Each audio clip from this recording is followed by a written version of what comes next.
Those Buffalo Bills, they like to make it interesting.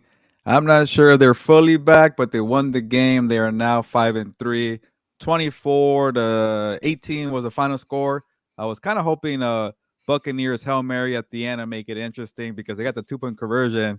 They would have won the game. And a little weird thing there with at the Hail Mary attempt. Nobody touched the ball. That was weird. There should be a little like a bounce here and a bounce there to make it interesting. But those Buffalo Bills, they like to make it interesting, but sometimes the games are a little boring. But I'll get to my point eventually about those Bills. I'm Gilberto Manzano. I cover the NFL for Sports Illustrated, and I'm also a co-host and the co-founder of Compas on the Beat. Welcome to Compas on the Beat. And we like to look ahead here. It's week 8. We'll do a little recap, but it's still week 8 of the NFL season. Bills, Buccaneers. And we're going to look forward to the Bengals and the 49ers, Steelers and the Jaguars, Browns and the Seahawks. So a lot to get to. But as always, this show's about you, the listeners and viewers about, I was going to say House of Horns. What's up, Bolts? Compass on the Beat. So a lot of channels here. We get together to talk about football. Fantasy football questions are encouraged. I know people always say, I don't want to talk about your fantasy football team. Here, that's okay. So before I keep rambling and going on and on and on, got to introduce the guy, the voice of Compass on the Beat, Vic, the producer, Victor Javier Corona. Vic, how you doing? Doing good. That was quite the ending there to a pretty kind of low of a game between the Bills and the Buccaneers. Two straight weeks where we have a Thursday night game coming down to the end. But I'm doing good. Good to be here. Good to be previewing. I can't believe we're halfway through the season, I guess, technically, Gilbert. So, but glad to be here to preview week 8, and let's get it rolling, Gilbert. Go ahead and Yeah. keep it going. Yeah, first of all, I never know when is the halfway mark of the NFL season ever since they added that extra week, week 18. And so it throws, everything a little off here. But I guess week 9, maybe, but week 8 counts too, whatever. Or is it, yeah, week 17, week 18, who cares? I don't know. But they don't play an odd number anymore. That's why it's confusing. That's my point. But yeah, let's get on to the Thursday night football recap before we look ahead to the games on Sunday. I did get it right. Bills beat the Buccaneers 24-18. And I guess I'll start this way, Vic. I'll give the engagement question. And I called the Bills pretenders Sunday after they lost to the Patriots. Luckily for the Bills, though, when you lose a game, that poorly against a poor team, you want to just, get back on the field and shake it off. And they did it 4 days later. But that's my question. The engagement question of the week for this episode, looking ahead, are the Bills pretenders? Are they still pretenders? Because I call them pretenders. A lot of people call them pretenders too. When you have to survive a game against the Giants, you lose to the Patriots. Uh, they lost to the Jets without Aaron Rodgers. So this team seems like they still haven't found their identity, their offensive rhythm. When you're up 24-10, you better close out the Buccaneers. They did not. So I still view the Bills as pretenders. I was impressed with Josh Allen. They got James Cook involved. They got Khalil Shakir involved, a wide receiver. Gabe Davis stepped up. Big game Gabe all of a sudden. So I like all that. But when you win by 6 points to the Buccaneers and you still got to sweat, I don't like that. Vic, what do you say about these Bills? I picked them to go to the Super Bowl this year, and I'm starting to get a little worried about that pick just because of how many players they've lost on defense. That was my biggest question. With this team was can they avoid injuries, and injury bug continues to bite this team. Unfortunately, they lose Milano. They're one of their best linebackers. They've lost. They've lost their cornerbacks. I mean, it's been really bad for them, and I want to say that they're not pretenders as long as they have Josh Allen, and I'm gonna stick with that. That they're still, as long as you have a top 5 quarterback, and I know a lot of people are jumping off the bandwagon on Josh Allen, but I just feel like as long as you have him, you're gonna be kind of like the whole Joe Burrow thing. You're gonna be in it. You still have Stephon Diggs. You have talent along this, offense. My biggest question mark is can they have enough healthy bodies come the playoff, Gilbert? Yeah, and before I respond to your comments, a reminder: this show's about you, the listeners and viewers of Compass on the Beat. Same thing with House of Horns. What's up, Boats? I know we're live on all 3 channels, so don't be shy. Get in the comments. Give us your takeaways about Thursday Night Football. Maybe you have some questions about the Chargers or the Rams. Maybe you want to really talk about the Bengals and the 49ers. We want to see comments. We want to see questions. And of course, we encourage fantasy football questions. If you have somebody that you're unsure of about for a flex, let us know. A lot of people told me earlier today on the TikTok live, should I start Chris Godwin? I said no, but he scored a touchdown anyways. So there you go. But somebody did ask me on TikTok live, should I take Buccaneers plus 10? I said do it, and they got that correct because the Buccaneers scored at the end. But yeah, betting questions, picks, fantasy football, get in the comments and let us know. And Vic, to your point about sticking with the Bills to be your Super Bowl team, at SI they asked us, we have like an exercise. You could change your Super Bowl picks because when we get to the midway point, I'm still undecided because I got the Bengals and the 49ers.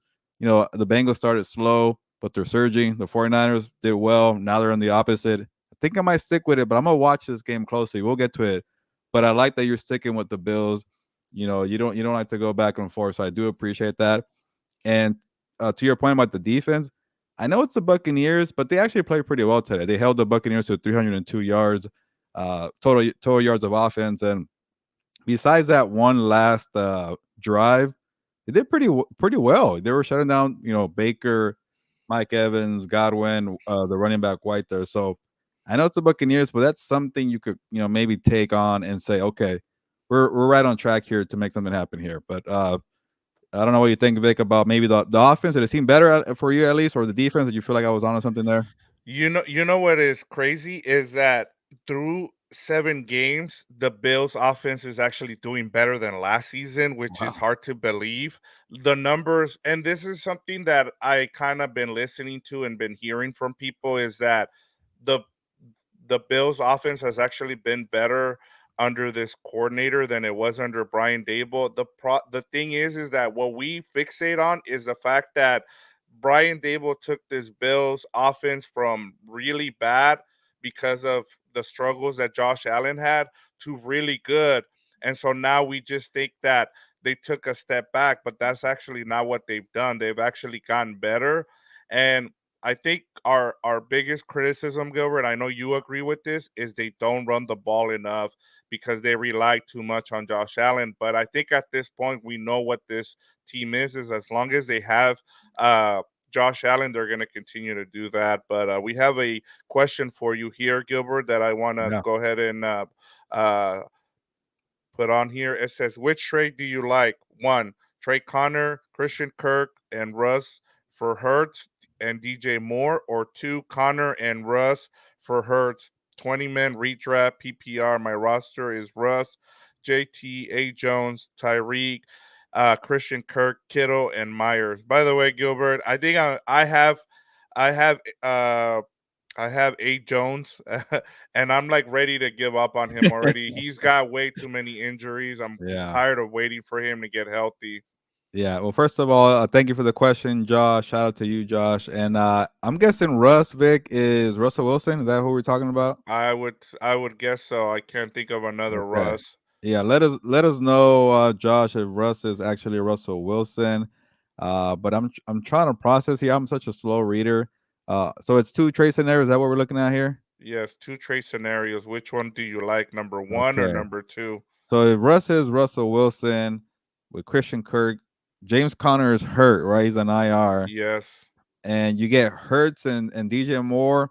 If you're the one getting Hurts and DJ Moore, I like that. Well, I'm guessing because he's gonna have Russ and Connor again, for her or just for Hurts. Okay, straight out. Try to get the first one. Get DJ Moore in there. What do you think, Vic? Yeah, I like that. If you can get Hurts and DJ Moore, the problem is you don't know when Fields is going to be back. But if you're doing Yeah, well, true. like let's say you're doing well already in the standings and you can wait for him, I say go ahead and make the trade. But if you're hurting, like you need to catch up and you're down in the standings, I think that's something to think about. Yeah, and then even if you can't get the first trade, if the person you're trading with doesn't want to give up DJ Moore, even James Conner and Russell Wilson for Hurts is good. I think Jalen Hurts is one of these top five quarterbacks. Or even though he might have maybe he has an interception or a bad day passing, he can still get you those goal line touchdowns with the touch push there. So that's a safe bet there. And then, yeah, looking at the rest of the roster here, JT, Jonathan Taylor, yeah, Aaron Jones, you're frustrated, but not a bad combination of running backs. I mean, you have Tyreek and Yeah, Kirk. Myers. And I think even Kirk is on the rise because he's been Lawrence's go-to guy. So, yeah, you're hurting at quarterback. So you want to do number two, that's fine. I will push for number one, and we're in agreement here with Victor. But yes, keep sending more comments, more questions. Fantasy football questions are encouraged, like we say. And before we move on to the rest of the schedule, Vic, with these Buccaneers now, they are what, like 3-5? Am I correct? Yeah, 3 or 3-4. Yeah, Yeah, 3-4. Fernando's Buccaneers, as we call them. Yeah, they're fading a little bit, and that's kind of the Baker Mayfield experience. You know, they're high and they're low, and it's just never consistent there. And that's why the second it started going down, I'm like, all right, I'm out of the Baker Mayfield experience. Like I've seen this movie way too many times, and I feel bad for the people who ask me, should I start Mike Evans and Chris Godwin? I keep saying no, no, no. Like they still got their touchdowns and it's fine, but I just don't like this Buccaneers offense.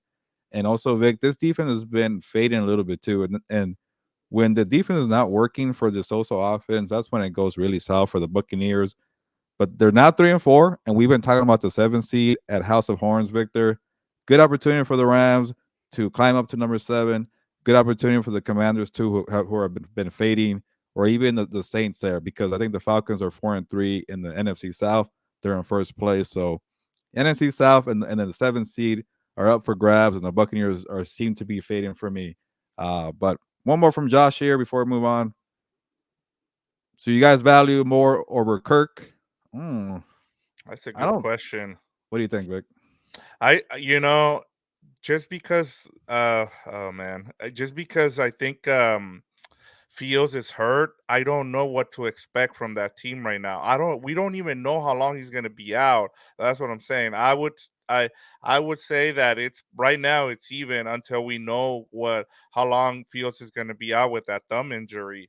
Yeah, I'm hesitant too, but I'll say this: hold on one more week for DJ Moore because, no offense, people from What's Up Boats, the Charger secondary is pretty bad, and I wouldn't be surprised if Tyson Badgett has a day on Sunday Night Football with DJ Moore. So maybe hold on a week. I don't know. One more question from Josh. Is he gonna go massively downhill once Zay Jones comes back?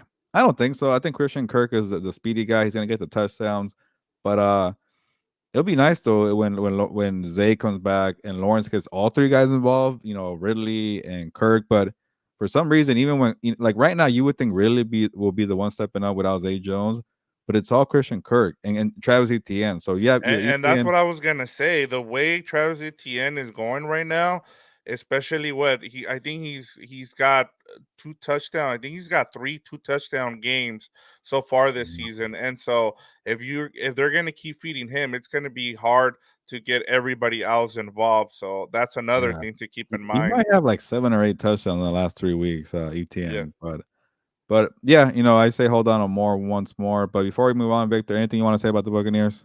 I just, they're gonna be in it. I just because of that division. You still got to face the Panthers. You still got to face the rest of those teams in that division. But we've talked about it, as you said, with House of Horns. This 7 seed is going to be up for grabs in the NFC. You're going to have the Rams in it. You're going to have the Buccaneers. You're going to have the Commanders. But when it comes to the Buccaneers, they have a really good defense. I don't put a lot of uh, a blame on Mayfield here, just because he's coming into a new system and he's trying to learn everybody. He does have good weapons, and so you know what you're getting from him. Unfortunately, they keep running into these really good teams and they keep not winning. So eventually, I think the big loss was last week, losing to the Falcons. Yeah. And even when the Falcons were trying to give that game away, they Three had fumbles by opportunity. Ritter, by the way. Yeah, exactly. So, but we can move on if you All right. like. All Let's right, go let's to the go. game of the week.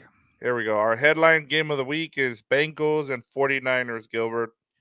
Yeah, I have a lot of thoughts here, and to kind of give what I was thinking before the Brock Purdy injury, I picked the 49ers straight up, and then my bosses at SI were like, "Hey, do you want to change your pick because we want your picks to come in by Wednesday morning, or for me Tuesday evening, because they're on East Coast time, so I don't want to wake up too early to get my picks in. And like, hey, you want to change? I'm like, I thought about it. No, and not because of the Sam Darnold reason. I think Victor, you're gonna take that one, but Yes. I just feel like the 49ers defense has too much talent. They got carved up a week ago or Monday by Kirk Cousins, and I think this 49ers defense is going to be angry. They play much better at home, and yes, Joe Burrow is better than Kirk Cousins, and Joe Burrow is rested and probably healthier from the last time we saw him, and they're surging like we keep saying, Jamar Chase, T Higgins, and that crew. So it's a challenge, but this is not like the Buccaneers. This is the freaking 49ers. Like, this is a really good team. You cannot lose 3 consecutive games. So I go off of like being a good team, and it does hurt, like the reason I don't really trust Sam Darnold, he is turnover prone. He gives you a lot of interceptions, and I saw it in Carolina. I saw it in New York. I get Kyle Shanahan as a quarterback whisperer, but the interceptions are going to scare me, and it's going to put a lot of pressure on your defense. So I see a defensive performance. Nick Bosa just got paid. People are criticizing Nick Bosa. He hasn't done much this year. Javon Hargrave, you spent money on. So that's why I like him, Vic. That's why I'm sticking with the 49ers. I don't feel good about Sam Darnold, but I know you have different reasons. Yeah, I really do like the 49ers in this game a lot, just because even if they have the backup in Sam Darnold, you know what you're getting from Shanahan. Um, and with the Bengals, you go back to it, they've been really good. The one thing I've been really impressed with, we had this little rant on House of Horns yesterday where we talked about all these defensive coordinators not getting any love because all the offensive gurus that everybody talks about, they keep getting all the love, and defensive coordinators aren't getting that respect. And now he's Shanahan is facing a third really good coordinator in Lou Adarumo. And a room, I think. Yeah. There you go. Adarumo, there we Yeah. go. And he's gonna look at the way the Vikings blitz, the 49ers, and he's also gonna look at what Cleveland did with Jim Schwartz. And I think this is going to be a closer game than people expect. But I think that's the side of the ball that I'm really intrigued by, Gilbert, because I want to see how Shanahan now has to, like, one of the things that I wanted to talk to you about it for this week was it looks like the explosion of offense that we had in 2018 and 2019.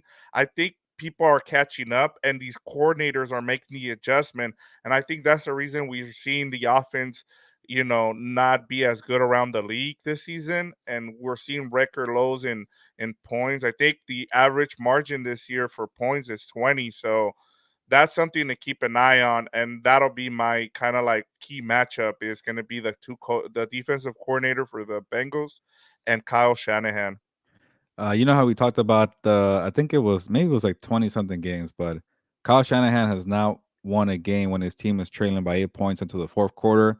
Watch it happen this week, and Sam Darnold does a rally, and it's like everybody lose their mind. Let's start Sam Darnold and not Brock Purdy. So I could totally see that happening. But yeah, real quick, I think this game was plus 5.5 for the Bengals before the Purdy injury. Now it's -4 for the 49ers. So I don't like taking the points down for the Bengals. I would have taken them for 5.5 for sure, close, but I don't feel good about +4 for the Bengals. But that's a new line there, and yeah, I'm just intrigued to see what Kyle Shanahan does with Sam Darnold and no Debo. Hopefully they have Trent Williams. That's going to be a big key right there, because you could definitely rely on the running game, Christian McCaffrey, and Vic, going off of the trend of less points in the last couple of years. I think it's because of Vic Fangio's scheme. Everybody's, saying you're not going to beat us down the field. We're going to have this roof over here, and you're going to just dump it off, run the football. And the ones that are winning, and the ones that know how to run the football, they're making the adjustments there. And obviously, the 49ers can run the football, but the blocking has been terrible. The offensive line has been pretty off. And when you take out Trent Williams, that's very concerning. And then you have Trey Hendrickson and you got Sam Hubbard. So I'm worried about that, but we'll see if Trent Williams plays or not. But on the other side too, like, this Bengals offensive line has not been good. They went and spent money on Orlando Brown Jr. and that's why the Bengals were struggling. Yeah, Joe Burrow couldn't move around, but that's what I'm saying. Nick Bosa step up. So I can see low scoring game. Both offenses struggling here, but I don't know. I'm fascinated to see what happens with Sam Darnold, especially with that streak that we all caught wind of about Kyle Shanahan not being able to overcome a deficit of 8 points in the fourth quarter.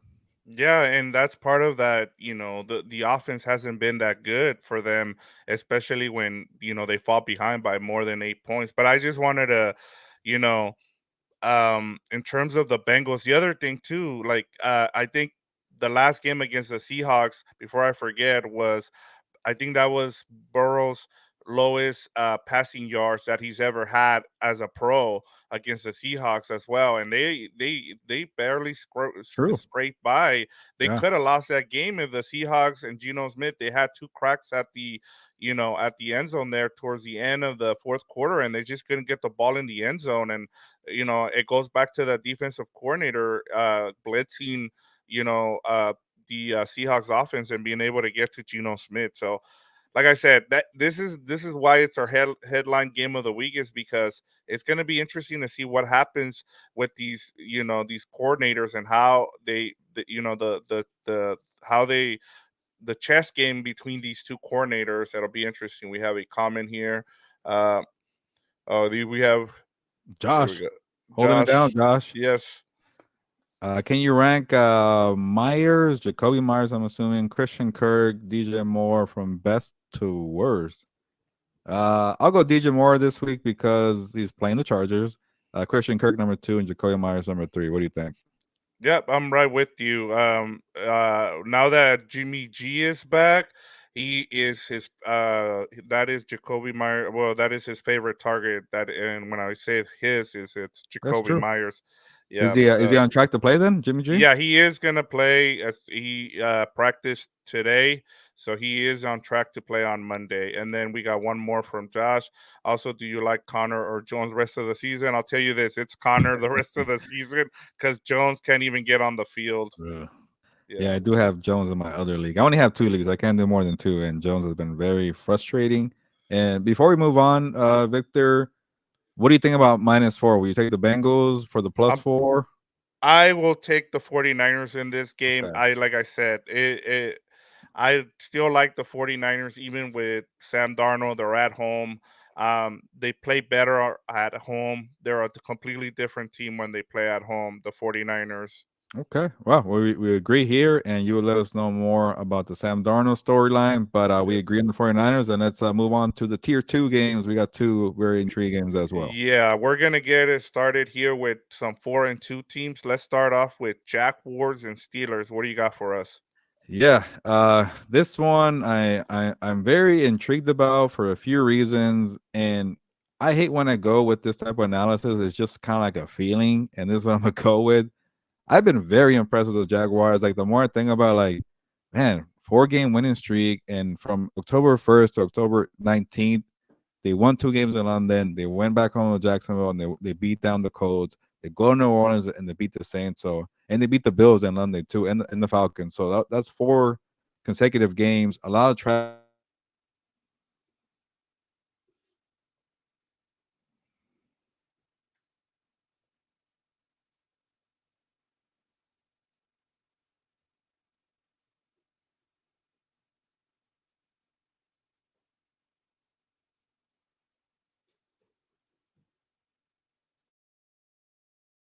Hopefully, Victor's talking. Victor, you're back. Okay. Am There we I? go. I'm back. Where There where did you I go. stop? Where did the Wi-Fi turn go I terrible for me? You were talking about the Jaguars and how impressed you've been with them.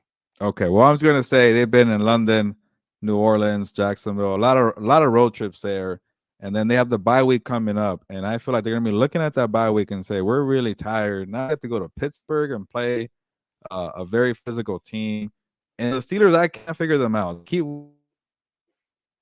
And we lost Gilbert again. Hopefully he gets back into it here. But Winston's I back, there we go. and then my Wi-Fi sucks like the Steelers offense. There you go. But Yeah. go ahead, Victor, and take it away in case my Wi-Fi craps out again. But I just like the Steelers in this game just because of what I just laid out.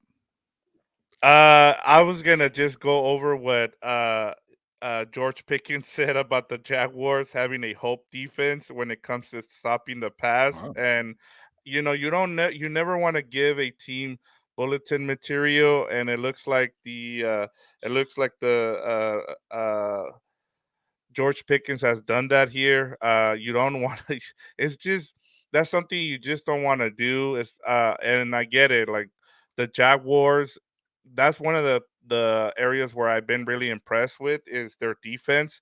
They're the ones that have actually gotten them to this point where they're 5-2, right? Am Uh, I yes, they are. They Yeah, haven't had 5 their and bye week. 2. Yeah, 5 and 2. So, that's been the impressive thing is their defense. They've gotten better and better as the season has gone on. The offense just feels like they're still trying to figure it out. I know they're feeding Travis Etienne a lot, and that's been good to see.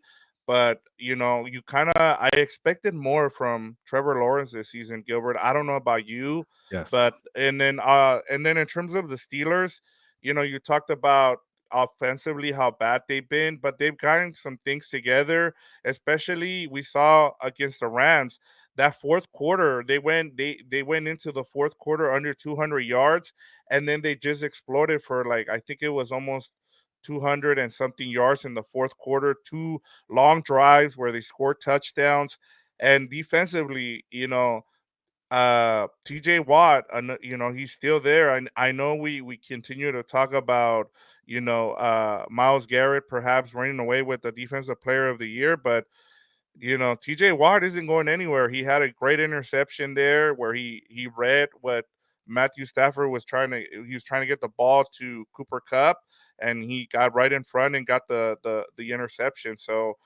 this is a really good, it'll be a defensive struggle. I think it's going to be a low scoring game, but I really like the Jaguars in this game just because they have a little bit more offensive weapons. Yeah, that is true. I'm not a big fan of the Steelers' offense, but like I mentioned, I really like what I saw from Deontay Johnson, giving this offense another element. And then Najee Harris, got to the end zone. They finally did something there. So there's a lot of talent, but I just feel like they are at home. They are feeling good about that Rams game, and they're fine. There's like even George Pickens now feels so confident. So I like how we're both going off the field storylines. Like you got the Pickens one, I got the Jaguars. I just feel like they're gonna be tired. Like they're a good team, but I don't think they're that great. And that's a big time grind there. So again, if I lose this one, that's because I have a terrible, I guess, gut feeling about teams. But yeah, the Jaguars are doing well. And to answer your question about Trevor Lawrence, like it was a gutsy performance to come back on 4 days rest with that knee injury, and then he's running around the whole time. Like he was just carrying his offense. So I did like that, but you got to get in that zone where just you're like you're the pocket assassin. Where like Calvin Ridley, Christian Kirk, and when Zay Jones comes back, like Evan Ingram, I haven't heard much about him. Like get all these guys going and spread the ball around. You have so many weapons, and you have a good coach in Doug Peterson. Like that's the Trevor Lawrence we're all waiting for. And when you're playing a very good, Steelers defense with TJ Watt and Minka and all these the whole gang there, it could be difficult. But I wouldn't be surprised if the Jaguars go off like they've been in the past month. Do you think that having those extra days off after Thursday night football helps him here? It You could know, help. and yeah, I I just feel just like think they're looking at that bye week like, oh man, we've been traveling so long, and it's right there. But I could be totally off here. And then my thing this week, Vic, after such a terrible week last week, I'm picking more home teams. I'm after so many upsets, I'm just gonna start favoring a little more home teams, and maybe that's what I'm doing here. I feel like Yeah, I mean, I understand that. It's just hard for me to pick against the Jaguars right now, especially with how they're rolling. I mean, we see, I kept counting them out. I picked against them against the Bills. They won. They went into, they were there yep. for 2 weeks and they won, you know. And so, and then I thought the Colts were gonna keep it close. They blew out the Colts, and so I'm not picking against them anymore. And I understand the Steelers are playing better. They came off a bye. They continue the streak with Mike Tomlin now with 7 straight wins coming off of a bye.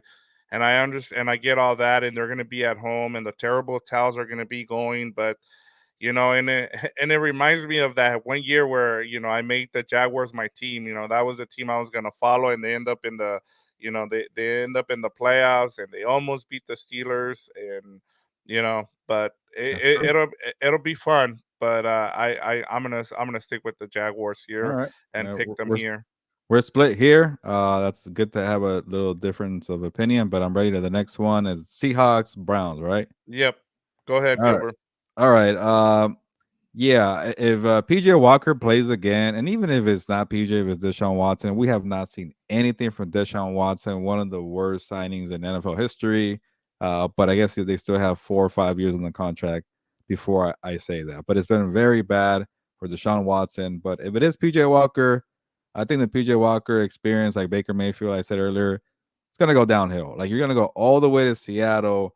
You haven't really done much. So you like the first game the defense just had a great performance against the 49ers. The second game, Miles Garrett did all the work against the Colts. Like, and I get PJ Walker is doing his game managing thing, is doing a good job with that. Giving the ball to Kareem Hunt and the running backs there. But going into Seattle it just seems like a hostile environment. They don't have enough offense. Yeah, the defense could keep them in the game, but I think again another home team I'm going to favor here. But I got to see more from Geno Smith. Hopefully DK Metcalf plays. Maybe they get Jackson Smith and Jigba more involved. They did last week, but that Seahawks offense has not been clicking totally right. So they could be trouble there, but I just don't like PJ Walker going all the way to Seattle in a hostile environment. You know, I was dead set on going with the Seahawks, and then you reminded me about the Seahawks and who they played last week, and that was the Cardinals. And I thought it was going to be a blowout, mind you, as you also pointed out, no DK in that game, and I'm still trying to figure this team out with the Seahawks. I know what I'm getting with the Browns. They're gonna try to run the ball, and defensively they're gonna hold you down, and they're gonna win you with defense and running the ball, and hope that PJ Walker makes enough plays. And I think that's a good recipe, especially in today's football, Gilbert. And so I'm going to go the other way, and I'm going to say that the Browns go into Seattle and win. We've seen teams, we saw the Rams go in there. I thought, being in front of the 12s is going to be a big advantage. But even the Cardinals hung around with the Seahawks last week. And so after what I saw, I thought they were cooked against. I know they had help from the referees, but I thought they were cooked by the Colts. The Colts got on them. They were scoring points, you know, a great job, and I'll talk about the Colts later on when we do our picks. But I just think that what the Browns are doing, they know their identity. What I'm more concerned about is what the heck is going on with Deshaun Watson and that injury. Like they just need to either put him on injury reserve and stop messing around like with him, because I'm not saying that he's to blame for it, but I also it's starting to sound like they're trying to push him to play just because they gave up so much capital for him, and they're paying him so much guarantee money. But I'm gonna go with the Browns in this game. Yeah, I could totally see a bounce back performance from that defense. Like if that defense plays the way it did against the Colts, they have no chance. I feel like, but I think it was a one bad game. I feel like for the Browns defense, and I hope I'm right because I thought the Browns defense were the best defense a couple weeks ago. So hopefully they make me look right here. But the other thing too for the Seahawks, to add to your point, they lost Uchenna Nwosu, their best pass rusher. That's going to be a big issue. They signed Frank Clark. But we'll see. Still very good secondary though. I don't see PJ Walker throwing on Devin Witherspoon and Rick Willen there. So and then they got Bobby Wagner, they got Jordan Brooks there. So still very good defense there. It's just for me, I can't really rely on PJ Walker. But then again, the Browns scored 39 points a week ago that nobody saw coming. So that is the beauty of the NFL. It doesn't matter, the quarterback, and things could always go sideways. So again, we're split here, Victor, but I am ready to move on from this game. I got Seattle, you got the Browns. Yep. All right. We have our water cooler storyline of the week. What are the things that everybody's gonna be talking about come Monday, Gilbert? Go ahead and kick us off. Yeah, and again, a reminder: if you're watching, or if you're watching the replay of this live, go ahead and leave a comment too. We might respond in the comments, but don't be shy. Drop fantasy football questions, or is it just you, Josh? Drop more fantasy football questions. That's fine too. But game picks questions, or just a takeaway about the NFL, that's great too. Again, we want to be engaging and get people involved here for the Looking Ahead show. But yeah, water cooler storylines of the week. That's us predicting the future. This has not occurred, but we expect it to happen for Sunday. And for me, I think people are going to be saying, "Oh, look at the Cowboys! They're back. They beat the Rams." And I know people in House of Horns watching this don't want to hear that, but if the Cowboys, like I'm predicting, beat the Rams, they're gonna hear it. It's gonna be they're gonna be 5-2, 2 game winning streak, and we're all gonna forget about the 49ers beatdown. And I would still call the Cowboys pretenders at that point, but we're all gonna hear it. I think they're gonna have a good game against the Rams, and I think it could be a good game for Dak Prescott. I predicted on House of Horns 30-20, so I'm expecting a good day for the offense here. So CeeDee Lamb, Tony Pollard, get ready. A lot of Cowboys talk for the week. Yeah, I mean, and my biggest, I guess, my only worry about that prediction, Gilbert, is that I forgot that the Cowboys are playing the Eagles next week, and they could be looking ahead and might look past the Rams. So that's my only worried with that. But I like it. I mean, look, you win 2 games against the LA teams back to back. That's a good little momentum going into that Eagles game. So I like that. What's the next one for you? Yeah, oh, and one more thing. Luckily, the Cowboys like to roll over for the good teams and play well against the so-so teams. So maybe it doesn't matter. But I don't buy into the Cowboys. We'll see what happens with the Eagles game. But after what I saw with the 49ers, I'm done with them. But I see them still beating the kind of the average teams there. So moving on for me, the other one was for some reason I'm just expecting a shootout between CJ Stroud and Bryce Young. Texans are playing in Carolina. I think that's where it is. Yeah, Texans at Panthers, and I know the Panthers are 0-6, and Bryce Young has struggled. But if you look at their last 2 games, they've gotten to like 24 points, I think, or 21 points and 124, and then they had the bye week, so you should be expecting their best performance, I think. But it's still the Panthers. But at the end of the day, but for some reason, Stroud and Bryce Young feels like it'd be a fun, entertaining game. And who saw the Colts and the Browns having a shootout last week? So that's gonna be my surprise of the week.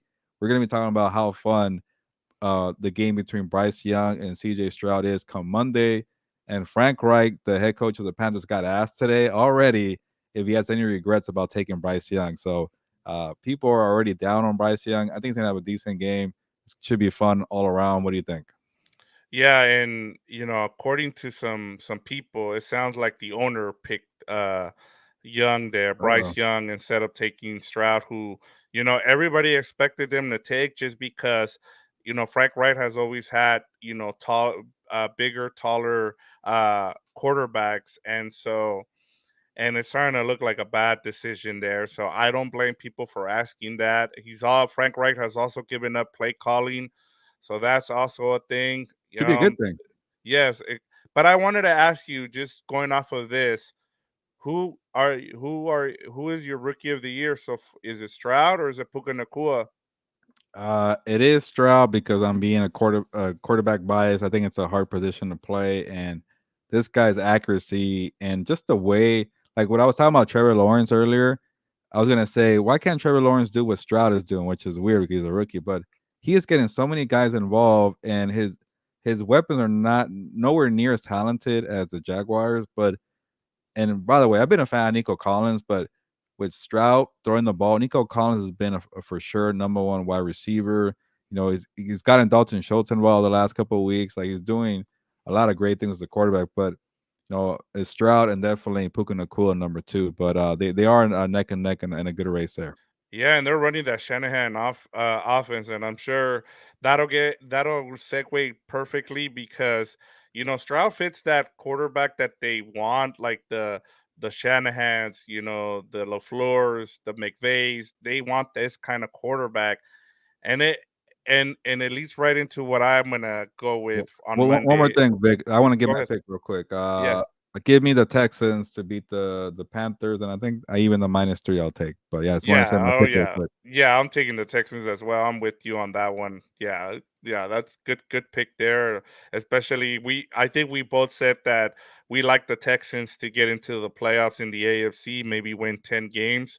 And I think, part of it has to do with that schedule they have the rest of the way. And it'll continue with the win over the Panthers. We both agree on that. So getting to mine is Sam Darnold balls out, and we have a quarterback controversy in San Francisco. Now, I'm going to preface this by saying that as Brock Purdy did practice, but I've also seen other quarterbacks practice after a concussion and be held out. They don't get the okay from the doctor to play with the concussion. And I think Adam Schefter has also given out stats about usually, most players, the majority of players have missed the next game after having a concussion. So, having said all that, if it is Sam Darnold who plays on Sunday versus the Bengals, I'm saying that Sam Darnold is going to ball out, and then we're going to have a quarterback controversy. As you know, Gilbert, I said before the season that one of my bold prediction was that Sam Darnold would be the quarterback for the 49ers in the playoffs. And it's there's a little opening there for that to happen. And I believe that one of the things I've always said about Kyle Shanahan is that he falls in and out of love with quarterbacks. And we heard all the stories about Sam Darnold during training camp. And if he balls out, guess what, Gilbert? We're going to have a quarterback controversy in San Francisco. The biggest question I got to ask you: what makes you believe that Sam Darnold's going to do something? And I get he has all these weapons, but no Debo Samuel. I think that counts for something. And I've seen this guy too many times to have faith in Sam Darnold, but you're right. Shanahan has this weird thing where like he just sees quarterbacks and tries to fix them. Like he doesn't like to go like he tried his hardest to go new age quarterback with Trey Lance, but he just didn't really seem interested. He wants kind of like just a regular statue back there, pocket passer, and just kind of run his offense there. But Darnold is just turnover prone for me, and I don't. People keep saying this, but I don't see it. But let me know what I'm missing here with Sam Darnold. Yeah, he's the best thrower of the football. Haven't you heard, Gilbert? Yeah, Um, that's the one. something I can't I can't tell you that, from past history that he's gonna be better. I can only tell you, I've seen quarterbacks get their third opportunity and be able to run with it. Now, everything's here for him, as you said. And I love your comparison there because it's a lot like how most people in when they're trying to look for someone, they said I can fix that person. That's the same thing that Kyle Shanahan has.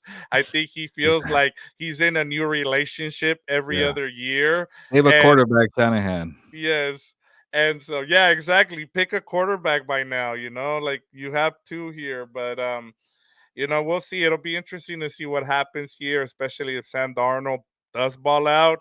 And then 49er fans, like they've been through this. They've seen it with Jimmy G, Brock Purdy, Trey Lance. They know this. They've seen this story before, so they won't be surprised by this.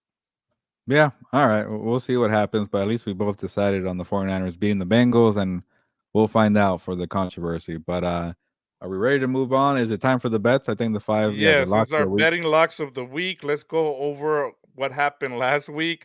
Last week, Gilbert, I'll start off with you. Your number 5 was the Bills minus 8.5. That did not hit. Your number 4 was Packers minus 1 versus the Broncos. That didn't hit. You had as your number 3, you had the Chargers at plus 5.5. That did not hit. And then you hit your last two, which was Falcons versus Buccaneers 38 and a half, the under. And then you also had the Lions and the Ravens 41 and a half over. So that gave you a total of 3 points. And then after last week, you're up to 12 points. And then I'll go over mine quickly. My number 5 was a prop. Daniel Carlson 1.5 field goals. By the way, thank you, McDaniels, for not going for the touchdown there and kicking the field goal when you really didn't need to. The number 4 was Rams Steelers 44 under. I hit that one. And then my number 3 was the Browns and Colts 41 under. I did not hit that one. My number 2 was the Chargers and Chiefs as well, 5.5. I did not hit that one. And then Dolphins and Eagles, 52 under. I hit that one. So that gave me a total of 10 points. And as of now, I am at 11 points. So I am 1 point behind you. So go ahead and start us off for your best bets of the week. Yeah, the more I think about it, the more I should move up my my total bets. I do better with my total bets and spread pick games, but I won't change. It's too late in the game, so I'll give you. It's gonna be three spread games and then two total over under bets here. So my 5 game for 5 points, right? Those are the rules, Yes. right? The Yes. first one. I like the Seahawks minus 3.5. Like I mentioned earlier, I don't trust the Browns offense going over to a hostile environment. I think the Seahawks, like, maybe it could be close, but I guess I still see Seahawks winning by 6 or 7 points here. So I have a lot of faith there, and that's gonna be my 5 pointer right there. And then for my 4 points here, like I mentioned, I do like the Steelers. That's gonna be my underdog of the week, plus 2.5. Take the points and even the money line if you want. I think the Steelers are gonna beat the Jaguars because I just feel like the Jaguars have too many miles there. They're gonna be too tired. So that's my 4 pointer. And then for my 3, like I mentioned again, sorry, House of Horns. I think Cowboys are gonna have a good game. -6 Cowboys at home. I noticed a trend. All home teams this week.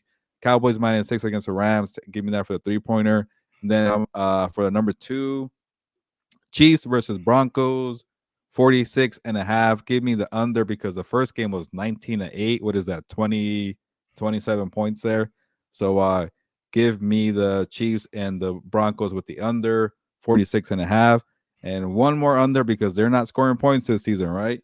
Raiders versus Lions, Monday Night Football, 45.5. Give me the under in that game too. I just feel like the Lions are going to run the football, and then the Raiders can't score points. There you go. All right, Gilbert. Are you? Can you hear me? I just want to make Yeah. sure you Yeah, can I hear got me. you. All right then. All right. Mine is gonna be my number 5 is Saints and Colts 43.5. The over. Uh, I really love a stat that Fernando gave us on regular Compas, where he said that the Colts are the only team that has scored over 25 points this season. I really like what they did against a really good Browns team. They're at home. They play really well at home. And the Saints, I think they can score at least 20 points. So I'm gonna say this is my over here. Then I my number 4 is the Cardinals and Ravens at -9.5. I really like what the Ravens are doing, especially after what I saw against the Lions. I think the Cardinals are trying to get ready for Kyler Murray to come back. Yeah. And so I think the Ravens are gonna feast here. It's gonna be a blowout. My number 3 is actually a prop, and it's a Daryl Henderson 43.5 rushing yards against the Cowboys. I really like that one. Um, and then my number 2 is the Rams plus 6.5. I really like the Rams to keep it close in that game, and they'll cover there. And then my last one, I gave you guys.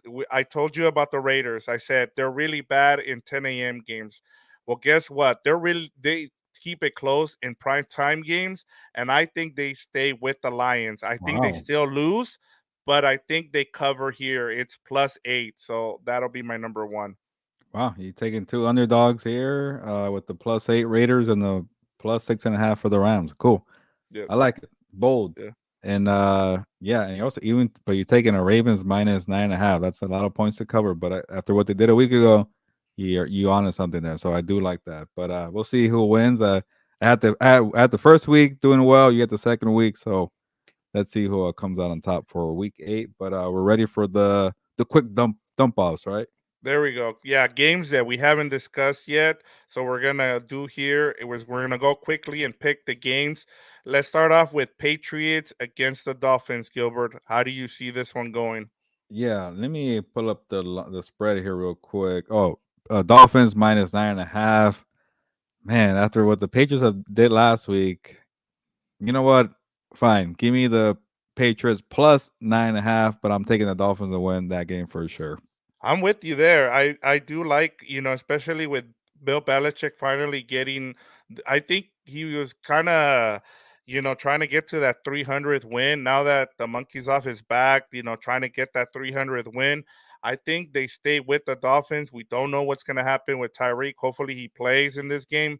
But I'm with you. Even if he doesn't play, I really like what the Dolphins do. I am a little I kind I'm interested to see how Belichick what he does on defense against that offense, what adjustments he Yeah. makes after seeing them earlier in the season. So, but I'm with you on both, with the Dolphins winning and the Patriots covering here. Yeah. And the next one's Vikings Packers, right? Yep. And Vikings are minus 1.5 here, but they are the road team. They're going to Lambeau, and to me, the Packers have been very disappointing. I was high on them early on. I'm like, oh, look at Jordan Love. You know, they're winning. They're either winning games or staying close in games because of Jordan Love. Now he's just a turnover machine. He can't figure it out. Matt LaFleur can't get this offense going. So I think the Vikings are a little more talented. I know they're on the road, but I like what I saw a week ago. So give me the Vikings and to cover minus 1.5. I really like the Vikings, but they're also on a short week, which kind of Mm. concerns me. The Packers play better at home. I think they get things uh back on track, and I like the Packers here. I know a lot of people are down on them, but they did go on a West Coast trip, for back-to-back weeks, and no, for 3 weeks because they even had the bye in between there. And so that kind of stuff can, especially they have such a young team. Younger teams usually play better at home, so that's why I'm gonna go with the Packers here. What we got next? Saints, Colts, right? Yes. That's a pick 'em pretty much. Saints minus one. I keep you know what? I gave the Saints a chance a week ago. They burned me on Thursday Night Football against the Jaguars. So give me the Colts at home and they get the plus one. So give me Indy. And yeah, Minshew did okay last week. They got 38 points. Yeah, and as we talked about, they're the only teams that has scored over 25 points, the Colts. So give me the Colts here as well. The Saints, if they were playing at home, maybe I give them more of a shot, but the Colts just play way better at home as well. That's another one where you want to go with the home team here. Okay. We agree there. Now it's Eagles at Commanders. Eagles are minus seven. Now here, like the trend is, oh, the Commanders always play the Eagles very close. Well, that already happened earlier this season. I think the Eagles won in overtime. I think the Commanders are ready to roll over. The trade deadline's coming up. They're gonna probably trade Montez Sweat and Chase Young. The new ownership is not happy. Matthew Johnson's tweeting, and he is not happy about this team. So I don't see it being close here. Maybe they'll score points here, but give me the Eagles to cover minus seven. I know it's a road team. I'm breaking my rule here for my bounce back week that I'm trying to get, but I don't like what the Commanders are doing right now.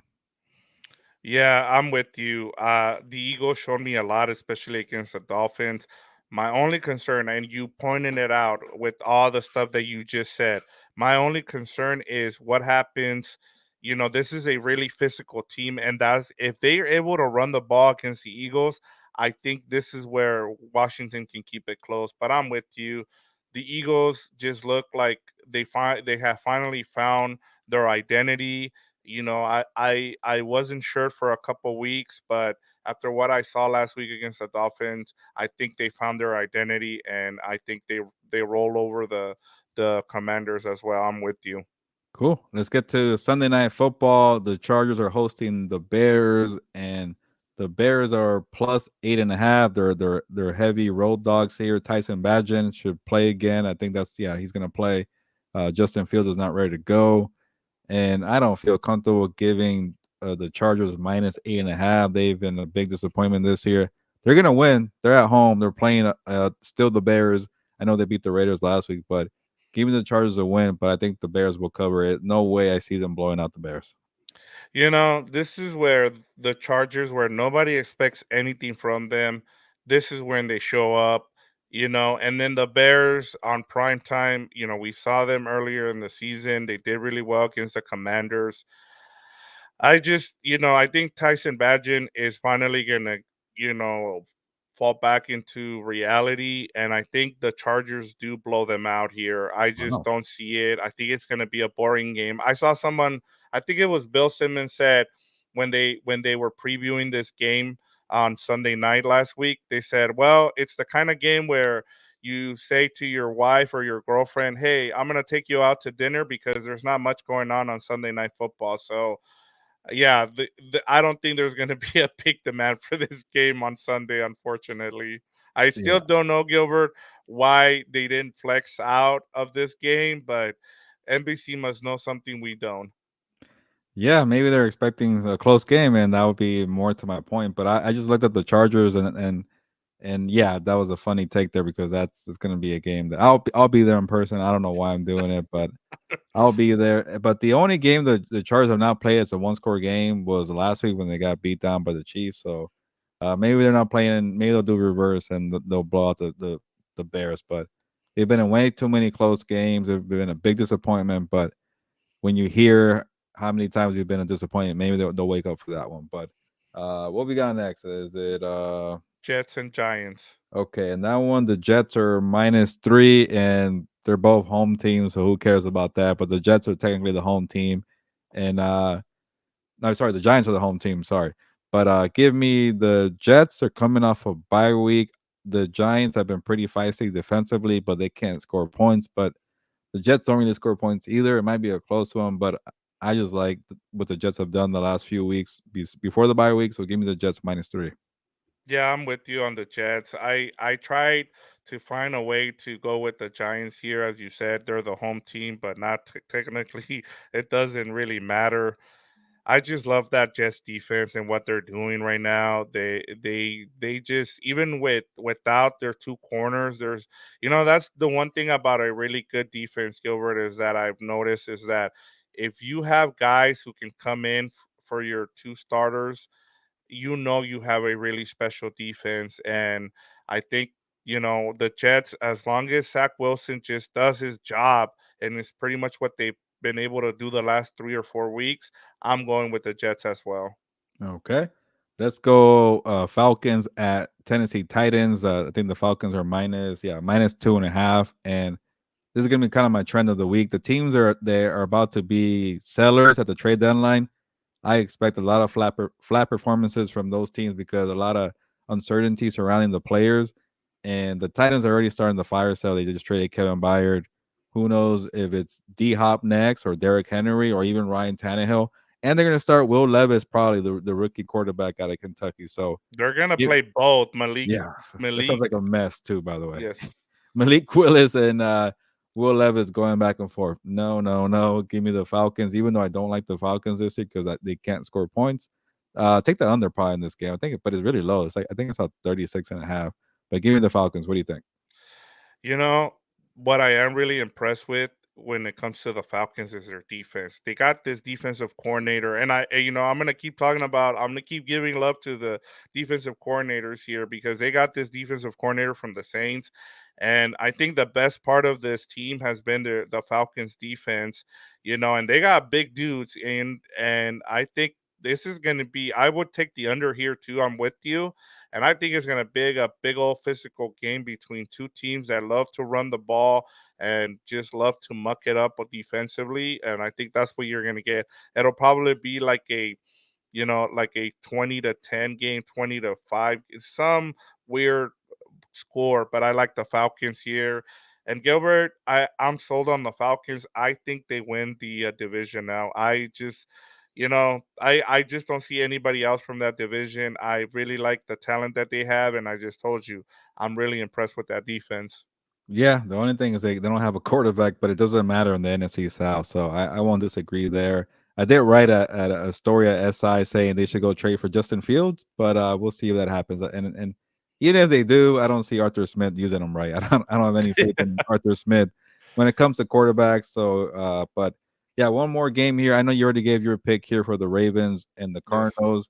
I did not give mine, so when I saw -9.5, it sounds like a lot, but it is again, like I mentioned, it's going to be a rollover week for the teams are going to be sellers. So I'm with you. Cardinals -9.5. Sorry, no, I'm not. That's not what I meant. I am with you. Ravens -9.5. to There you beat go. down the Cardinals. There you go. So there we go. That takes care of all our picks in quick dump offs. Uh, what do you? What else? What else do you have for the people, Gilbert?